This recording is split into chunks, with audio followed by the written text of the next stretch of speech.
All right, so now we're going to be talking about what happens if my supply and my demand changes at the same time.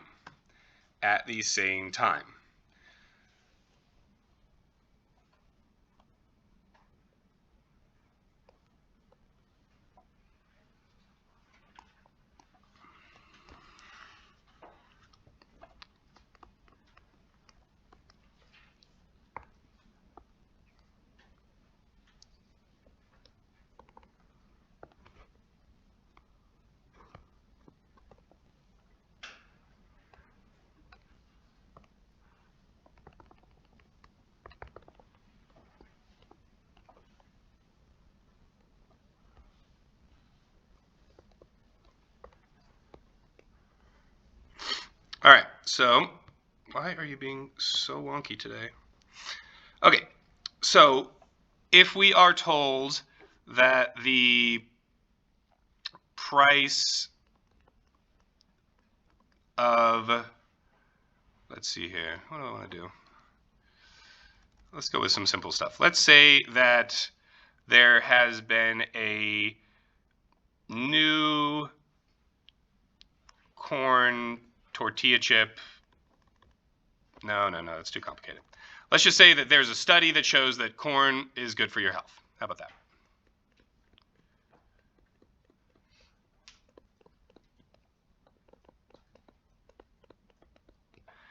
So that's the first bit of information that we're given. The second bit of information that we're given is that there have been, it's a bumper year for corn production, meaning they have more than they expect. So conditions, there's been favorable weather, has been perfect.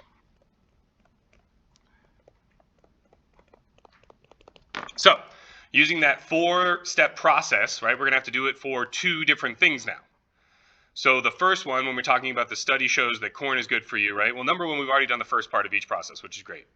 The second step is we need to figure out, is it affecting demand or supply? Is corn affecting demand or supply?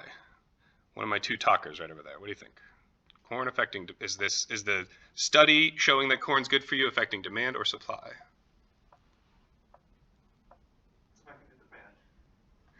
You're right, Yang, but I'm trying to put people on the spot and you ruin it for me. All right, so yes, this is affecting demand because it's a tastes and preferences thing, right? So this is the determinant here is tastes and preferences, and it's resulted in an increase in demand. And so an increase in demand also shown as a shift to the right in demand. But that's only half the story. But let's finish our process, right? Let's finish our process because that's our 4-step process. We should finish it. So the second process was figuring out if demand or supply. The third step of the process is figuring what direction to change, right? It's going to have a positive direction because more people are eating corn because it's good for you. Last part is labeling the new equilibrium price and the new equilibrium quantity, and then showing the direction that they take in the new equilibrium. Make sense? Make sense? Okay.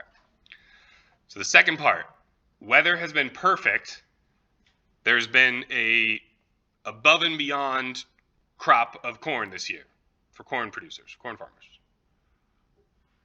Is this going to affect demand or supply?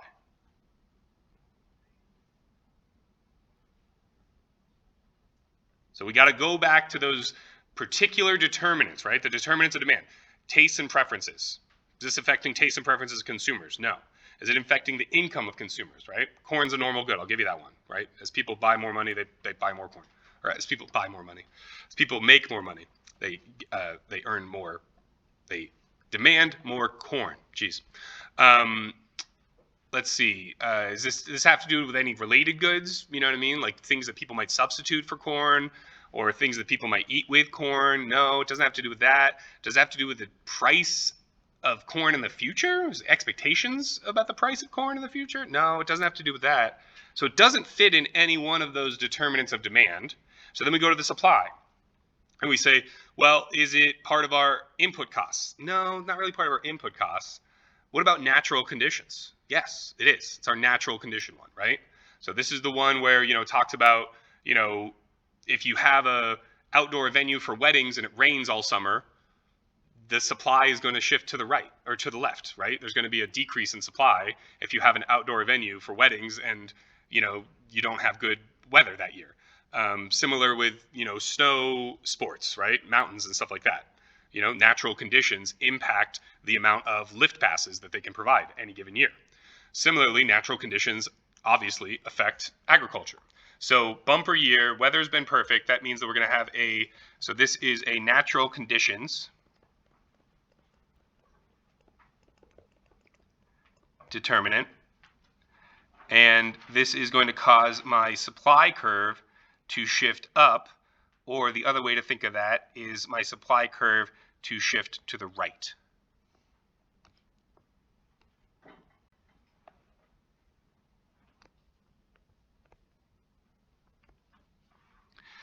And so now we label this new equilibrium, this third equilibrium,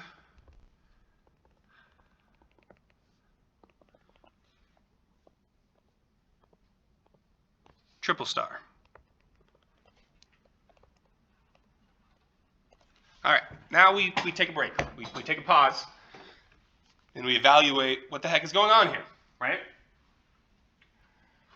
So when we have a single shift, very easy for us to make some conclusions about what happens to the price and the quantity. When we have a double shift, things start to become a bit more ambiguous. We start to lose some of the predictive power of the model. And this is part of the reason why all models are toy models. All models have simplifications in them. The more we start to complicate them, the less tractable they become in the conclusions that we can make, right? So this particular one, let's look first, since it's easy, let's look at what's happening with quantity. So from Q star 1, this initial equilibrium that we have right here, right?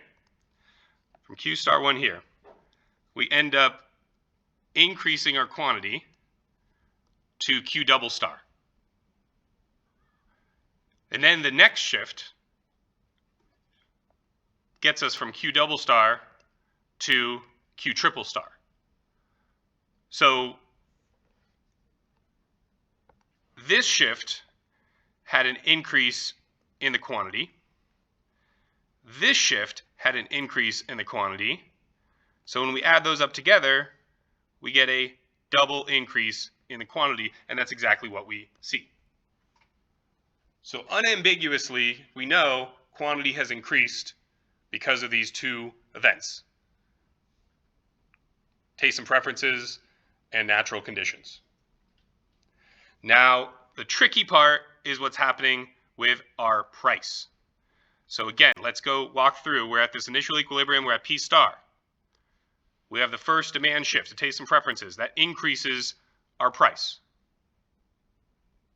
We have a second shift. Weather has been perfect. That decreases our price. So this one, not so clear. We have an increase in the price, and we have a decrease in the price. So when we add these up, we end up with a big old question mark. We have no idea what happens to prices. They could have gone up, they could have gone down, they could have stayed exactly the same. And the way in which I drew this, right, I had these shifts. If we look, these shifts that I have, they're pretty much the same distance away from each other. And I did that on purpose. And then I also drew them with a right angle in between them, right? I drew them at a slope of 1 and -1. So I did that purposefully because if you do that, if you keep your lines fairly 45 degrees, and if you keep the shifts the same magnitude, then what happens when you do the graphs is going to be the same thing that happens when I do the graphs, which is you come up with a new equilibrium that's right on top of the old equilibrium. This should be a huge red flag. This situation happening and having both of these in the same area should be a big red flag for you, to warn yourself from saying prices have not changed, prices are exactly the same. That's not true. Your graph is tricking you. makes it seem like prices have not changed and that they're exactly the same. But in actuality, given the information that we are given, we don't know if price increased or decreased. So let's real quick just talk about why we don't know. Well, let's say that our supply curve shifted by much more than what I modeled here, right? Let's say that our supply curve shifted tremendously.